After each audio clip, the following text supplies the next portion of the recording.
Welcome back to smart money corner. Defence manufacturing stocks అయిన HAL కానీ, BEL కానీ, Bharat forge కానీ ఇవన్నీ కూడా బులిష్గా ట్రేడ్ అయ్యే ఛాన్స్ ఉంది. Defence minister Rajnath Singh 4-day US visit కారణంగా దిస్ వీక్లో అండ్ ఫర్దర్గా ఏదైతే యూఎస్ విజిట్ ఏదైతే ఉందో డిఫెన్స్ సెగ్మెంట్లో అండ్ డిఫెన్స్ ఎక్విప్మెంట్ మ్యానుఫ్యాక్చరింగ్లో కొలాబరేషన్ అండ్ ప్రొడక్షన్ ఆపర్చునిటీస్ని పెంచడానికి ఇండియాలో అయితే ఇది హెల్ప్ అవనుంది. And Hindustan aeronautics limited order inflow చూస్తే కనుక ఆల్మోస్ట్ వీళ్ళకి 67,000 crore ఆర్డర్ ఈ ఎండ్ ఆఫ్ ద ఇయర్ వచ్చే ఛాన్స్ ఉంది. సో 2021లో కంపెనీకి 48,000 crore ఆర్డర్ వచ్చాయి అండ్ ఫర్ 83 ఎయిర్ క్రాఫ్ట్స్కి అండ్ ఫర్దర్గా నెక్స్ట్ 67,000 crore ఆర్డర్స్ రానున్నాయి for 97 additional Tejas light combat air క్రాఫ్ట్స్కి సంబంధించి. So Hindustan aeronautics limited order book అయితే చాలా బులిష్గా ఉంది అండ్ ఫర్దర్గా నెక్స్ట్ 3 to 5 ఇయర్స్లో ఎక్కువ రెవెన్యూస్ కంపెనీ నుంచి అయితే ఎక్స్పెక్ట్ చేయొచ్చు. సో మేజర్ అనలిస్టులు అందరూ కూడా హెచ్ఏఎల్కి బై రేటింగ్ అయితే ఇచ్చారు అండ్ ఈవెన్ Q1లో సబ్డ్యూ పర్ఫార్మెన్స్ ఉన్నా కూడా కమింగ్ డేస్లో కంపెనీ యొక్క పర్ఫార్మెన్స్ అయితే ఇంప్రూవ్ అవ్వచ్చు అని అయితే చెప్తున్నారు. Hindustan aeronautics limited stock price 4,839 దగ్గరగా ట్రేడ్ అవుతుంది. మార్కెట్ క్యాప్ 3,23,000 crore ఉంది అండ్ 52-week హై నుంచి స్టాక్లో కొద్దిగా కరెక్షన్ అయితే కనబడుతుంది. విత్ హెల్దీ ఫైనాన్షియల్ రేషియోస్ అయితే చూడవచ్చు. ఇక్కడ ఈవెన్ ఇండస్ట్రీ పీతో పోల్చుకుంటే స్టాక్ అయితే డిస్కౌంట్లో ట్రేడ్ అవుతుంది.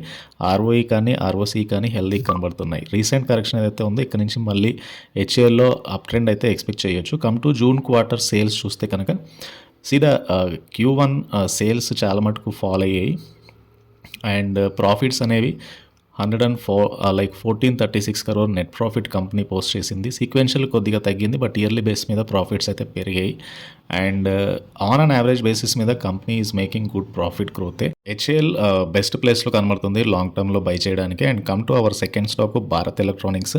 భారత్ ఎలక్ట్రానిక్స్కి రీసెంట్గా 695 crore ఆర్డర్స్ అయితే వచ్చాయి అండ్ ఈ ఆర్డర్స్ అనేవి combat management system, communication equipment, stabilised optronic pedestal and different సర్వీసెస్ని డెవలప్ చేయడంలో భారత్ ఎలక్ట్రానిక్స్ లిమిటెడ్ ప్రస్తుతానికి అయితే 308 దగ్గరగా ట్రేడ్ అవుతుంది. 52-week లో నుంచి స్టాక్ 3 times అయితే పెరిగింది అండ్ ప్రజెంట్లీ రీసెంట్ కొద్దిగా కరెక్షన్ తర్వాత మళ్ళీ అప్ ట్రెండింగ్లో అయితే కనబడుతుంది అండ్ మార్కెట్ క్యాప్ 2,25,000కి చేరుకుంది. 2,25,000 కరకు చేరుకుంది. హెల్దీ ఫైనాన్షియల్ రేషియోస్ ROE కానీ రిటర్న్ ఆన్ క్యాపిటల్ ఎంప్లాయిడ్ కానీ చాలా హెల్దీ కనబడుతున్నాయి. ఇండస్ట్రీ పీతో పోల్చుకుంటే స్టిల్ ఇట్ ఈస్ ట్రేడింగ్ డిస్కౌంట్లో ట్రేడ్ అవుతుంది. Completely debt free stock and మొత్తంగా కంపెనీ ఆర్డర్ ఇన్ఫ్లో అయితే ఎక్కువగా ఉంది. ఈ జూన్ క్వార్టర్లో ప్రాఫిట్స్ కొద్దిగా తగ్గాయి as it is in the case of HAL కూడా. బట్ కమింగ్ డేస్లో ఆర్డర్ ఇన్ఫ్లో పెరుగుతూ ఉండడం కంపెనీకి అడిషనల్గా రెవెన్యూస్ అయితే యాడ్ ఆన్ అవ్వచ్చు అండ్ బీఎల్ కూడా ఇక్కడ నుంచి ఎక్కువ మంది అనలిస్టులు బై రేటింగ్ అయితే ఇచ్చారు. ఇక్కడ FISకి 17% వాటా ఉంది, 20% DIS హోల్డ్ చేస్తున్నారు. మేజర్ మ్యూచువల్ ఫండ్స్ కూడా ఇక్కడైతే ఇన్వెస్ట్ చేశాయి like Kotak flexi cap fund కానీ, HDFC mutual fund, SBI equity hybrid fund, LIC, Canara Robeco mutual fund ఇట్లాంటివన్నీ కూడా BLలో ఇన్వెస్ట్ చేశారు. And this is about Bharat electronics limited and BL తర్వాత ఇంకొక stock Bharat forge. So come to Bharat forge sales అనేవి 4,106 crore వచ్చాయి. Q1లో 175 crore ప్రాఫిట్ అయితే భారత్ ఫోర్జ్ పోస్ట్ చేసింది అండ్ Q2కి కూడా చాలా పాజిటివ్ గైడెన్స్ అయితే ఇచ్చారు. డిఫెన్స్ రెవెన్యూ 147% పెరిగింది. ఆర్డర్ బుక్ అనేది 5,400 crore చేరుకుంది. భారత్ ఫోర్జ్కి రీసెంట్ క్వార్టర్లో 980 crore ఆర్డర్స్ వచ్చాయి అక్రాస్ డిఫెన్స్ కానీ, ఫెర్రస్ అండ్ అల్యూమినియం కాస్టింగ్ ఇట్లాంటి సెగ్మెంట్లో అయితే. And at present Bharat forge is trading 1623 దగ్గరగా ట్రేడ్ అవుతుంది. Market cap 75,500 crore market cap ఉన్న కంపెనీ. 52-week హై 1826 ఉంటే 52-weekలో 1000 దగ్గరగా ఉంది. 52-week హైకి దగ్గరగా ట్రేడ్ అవుతుంది స్టాక్ అయితే. రీసెంట్ కరెక్షన్ తర్వాత మళ్ళీ అప్ ట్రెండ్ కనబడుతుంది ఈ స్టాక్లో.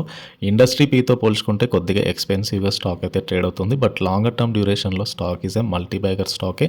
Very stable in terms of sales కానీ, in terms of net profit కానీ చాలా స్టేబుల్గా గ్రో అవుతూ వస్తున్నాయి అండ్ ఈవెన్ ఈ స్టాక్లో FISకి 17% వాటా ఉంటే 28% మ్యూచువల్ ఫండ్స్ అయితే హోల్డ్ చేస్తున్నాయి.